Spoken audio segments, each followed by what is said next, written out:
People always wonder, what is it about our freedoms that make America so great? Well, maybe I could shed some light. Imagine that you're a monkey and you have a choice between two different lifestyles in which you want to live. Choice number one, you live in a zoo. People in charge of you feed you. These people choose when, where, and what you eat, and it doesn't stop there. You're told what to do, what not to do, where you live, whom you live with, etc., etc. You are safe here, yes, but is having your life picked for you and having no freedoms worth safety? Choice number two, you live in the wild. Here you are free. You get to pick what you eat, when you eat, where you eat, what you do, where you live, etc., etc.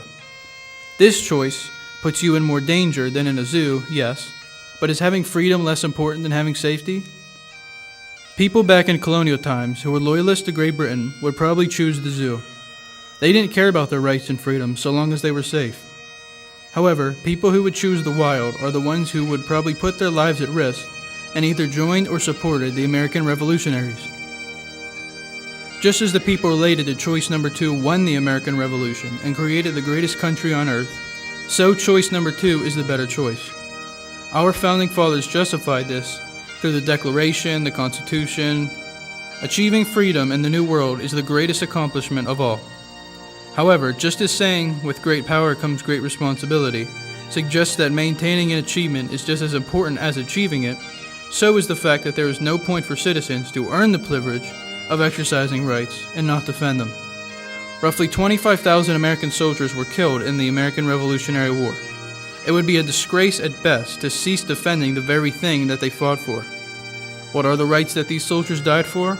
The First Amendment to the United States Constitution states as follows: Congress shall make no law respecting an establishment of religion, or prohibiting the free exercise thereof, or abridging the freedom of speech, or of the press, or of the right of the people peacefully to assemble, and to petition the government for a redress of grievances.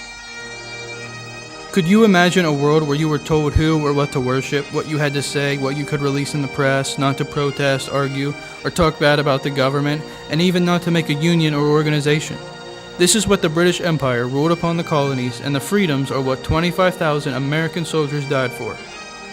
Our freedoms enabled me to make a difference, as I hope to influence people to value freedom over any other right.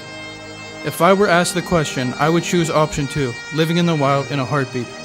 I value freedom over safety. Our freedoms make America great because there's so many nations that value safety over freedom. Freedom is a right, not a privilege, and people need to be reminded of that.